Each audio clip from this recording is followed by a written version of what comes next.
I've never seen something look so beautiful. Hey guys, Good Marks Good here, and today I have this little mystery teapot looking thing, and I've never seen a teapot quite like this before.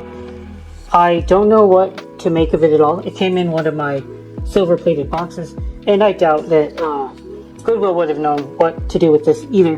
They considered it silver plate and threw it in my box. I don't know. Got a rope handle here, and this looks very, I don't know if this is hammered or how they would have made this. All these indentations, notches in the body. It looks very beautiful.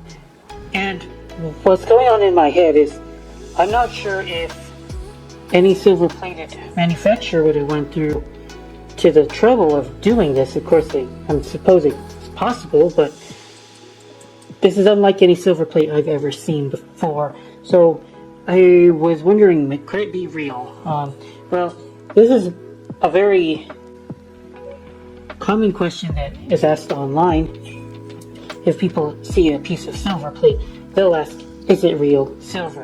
And if I had more of an audience, I would get that question more often, but until that audience grows, I'm sure in the future, that's going to be one of my most commonly asked questions is this real? Well, is this real? Let's try to figure that out without any kind of high value testing methods. They don't have any XRF machines or anything like that. I can't take a sample of this and run it through any kind of testing methods that a refinery would use. But let's go through and determine if this is real, the way I would do it. Well, first of all, you would be thinking, oh, the markings, dummy. And that's right, the markings, dummy. Well, let's see the markings here. Take a picture of it for you guys and send it to you. Ensure that you guys see very clearly the markings in the video. Well, I see what looks like IE in a diamond cartouche right here, and then what looks like a 1 0 or a T and a 0, and then an H. It doesn't feel like it's number 1. It doesn't feel like it's complete. And number 2, this doesn't feel like it's this English. I don't think it's English in design or American in design. And those markings are very, very weird to me. Very foreign. So today the markings, dummy, aren't going to work. Too bad. That's obviously the first thing you look at when you are looking at silver plate. Try to determine if it's real with the markings. Today that didn't work. Okay, so now that we've gone through the most obvious method of determining whether or not we're looking at real silver, I like to look at the tarnish sometimes. Tarnish will tell me a couple things. Here we're seeing not a whole lot. I see these bluish copper streaks that are indicative of the potential of silver plate. Certainly, copper cut into a base metal will often tarnish this purplish, bluish, reddish color. And you see some of that in the teapot. But then again, if a piece is particularly tarnished and it's sterling silver, it can still show you those rainbow colors. So in this case, I don't think that tarnish is going to be able to determine one thing or another. I would say that tarnish to me makes it a little bit more likely to be plated. Not too much more likely to be plated than like 50-50. I would say about 70-30 that I'm looking at silver plate based on the tarnish. Okay, so form. Do you see any damage? Because real silver is a very, very, very light metal. It's not a light metal. I mean, it's a soft metal. That's what I'm looking for. Soft metal. So Oftentimes on teapots and trays and the like, when they're actually silver, you could see damage to the piece. Often in the form of small imperfections like dented in lid. I mean the lip. Obviously this piece does not have a lid. I mean a lid is missing, which is unfortunate. I would have really liked to see what that looked like. It'll look like it's just a little cap. So normally you don't see that from teapots very often either. Usually it's connected to a finial, and then the teapot actually pops open. At the handle, here, we just have a little hole here, so that alone makes me think this isn't really English or American, as most English or American teapots aren't even built this way. So just keep that in mind. So as far as dents, yeah, there is a little bit of damage here, but then again, plate could have done this too. If you have damage during shipping, this piece of metal is thin enough that you can warp it with pressure and damage, so maybe. And then there's a dent in the body here. That's more like it. A dent in the body here would have required a lot of force if it's plated, and a little bit less if it's silver. So given the softness of silver and the hardness of other base metals, that's more likely to point to a possibility that it's silver. Again, we're not really determining anything 100%, and you're like, if you're still with me, you're like, okay, Mark, get to the point here. You're not telling me anything valuable. Well, here's my philosophy and how I see this stuff, guys.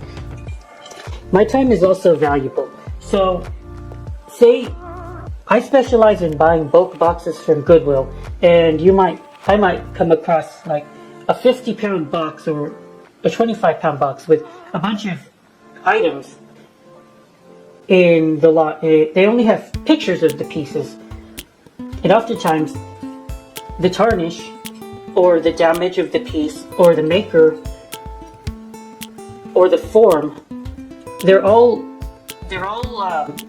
hints and the only information that I have, because I can't see the piece and I can't test it in physical methods because obviously I don't have it with me. And the other thing is, I don't want to ask Goodwill any more questions more than I need to, because my goal is not to bring upon any attention on the pieces.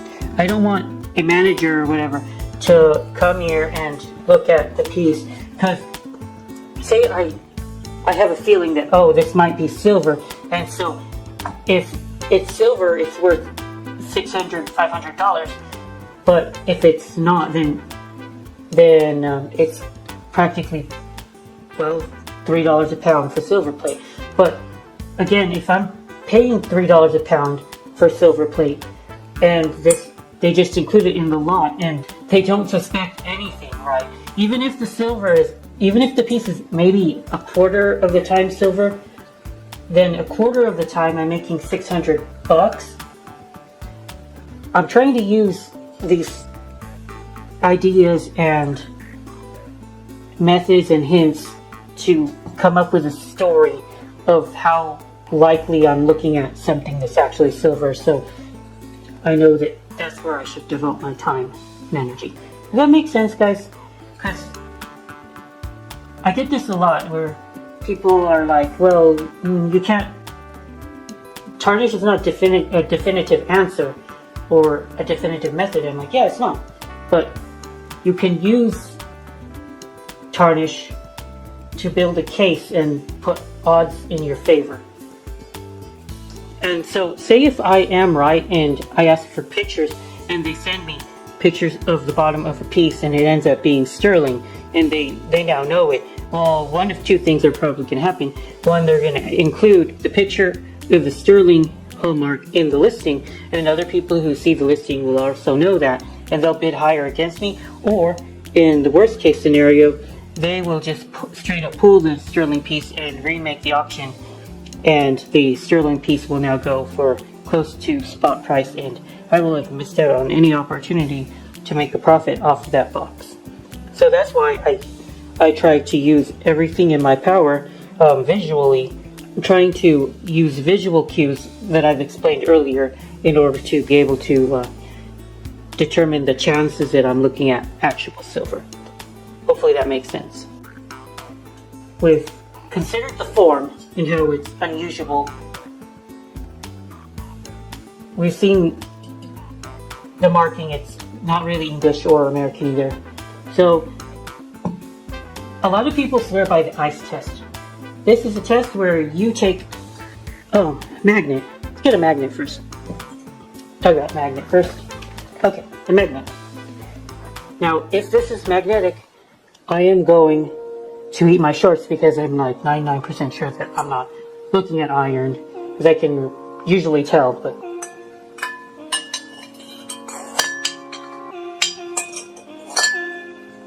okay, we're not looking at iron.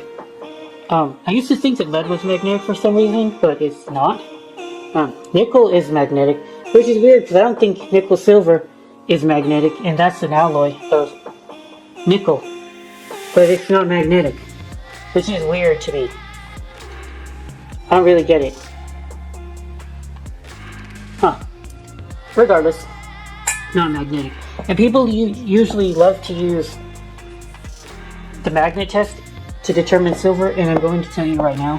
First of all, it kind of gets misconstrued because silver is paramagnetic, and pure silver would, if you take the magnet and you slide it down a pure silver bar, then it supposedly like travels down the bar, sliding it down very slowly. So let me show you guys the magnet test really quickly. This is the second time I've had to do this test because I used a magnet that I don't think was strong enough to get us the demonstration that we want. So I went ahead and bought these really strong magnets from Amazon, 10 magnets for like $10. You want the neodymium magnets, I think they're called. Alright, so I got this here really nice silver plated tray. I'll show you guys because we can see the brass shining through here. Silver plated tray here. Let's see whether or not we can see the difference in the magnetism, but yeah, it's marked EPNS Farber Bros. I really like this tray. It's definitely an antique, and it's about what I like to find with silver plate. Let's see, so we got a magnet here. Slide it down. Okay, so here was the magnet test for a plated tray. Now let's go see this. Now this is a Chip and Dale sterling tray actually. You got a mark here, so you guys see that. If not, sorry about that. There you go. There's your mark. Now let's go see if this is got the test to go along with it. Okay. Let's see here.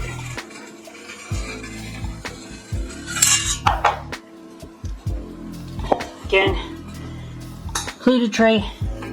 One more time.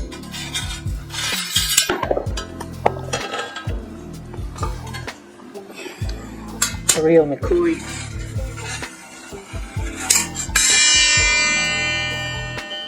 Oh, that was kind of loud, sorry. One more time, just to see. Okay, now let's go look at the piece in question. Unfortunately, this is not the proper shape to be able to perform this test. So, in this instance, the magnet test is going to be kind of worthless for us because it is a round object, and I don't think the magnet has enough area to really work with, unfortunately. So I don't know. Can't do the magnet test with everything, apparently. I mean, obviously. Obviously, you cannot do the magnet test with everything. But, main takeaways, guys. Make sure you use a strong enough magnet, because if you use a refrigerator magnet, it's not going to be good enough. I tried to use a refrigerator magnet, and I didn't get anything. You should have a demonstration of paramagnetism. I guess you can kind of see it a little bit better. But my eyes just don't really see this as a valid method of testing silver at all. I can't tell the difference. So, okay. Now, okay. Ice test. Let's go check ice. I already did, actually. I'll tell you real quick that when I put ice in the teapot, I got a little bit excited because it got cold very, very quickly. And silver is a very thermoconductive metal. The metal would get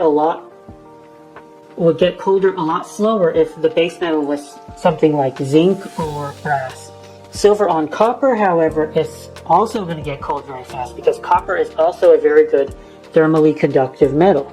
So, at that point, in this case, I think, well, I'm likely to either be looking at silver on copper, or I'm likely to be looking at silver, actual silver. That's cool. So at this point, I'm kind of leaning towards, yeah, it's probably real, but possibly we're looking at copper. Now, if we're looking at copper, then I'm also looking for, well, I've already discussed it, the patina, or the tarnish, indicates the high probability of copper in the alloy, so you can also try to look for green oxidation, where on the piece, oftentimes you'll see that, maybe on the spout where the water would be collecting, maybe, I don't know, the handle, the back of the handle, maybe water would pour there, maybe your sweat would react with the piece, and maybe that would cause oxidation of the base metal if there was wear here and you were wearing away the silver, and your sweat and your oils here would they can interact with the base metal and form oxidation. So you're looking for a green patina, that penny. I like to look at that as an indication that I'm looking at plate or a lower silver alloy like 800. 800 also has a lot of copper that can show very distinct and very rainbowy tarnishes. Now, here's where I'm going to try to do something new today. So we're going to try to do the submerged water, or they call it I believe they call it the relative density test. Specific gravity, that's what they call it. Specific gravity. So, this is going to be fun. Let's go see water.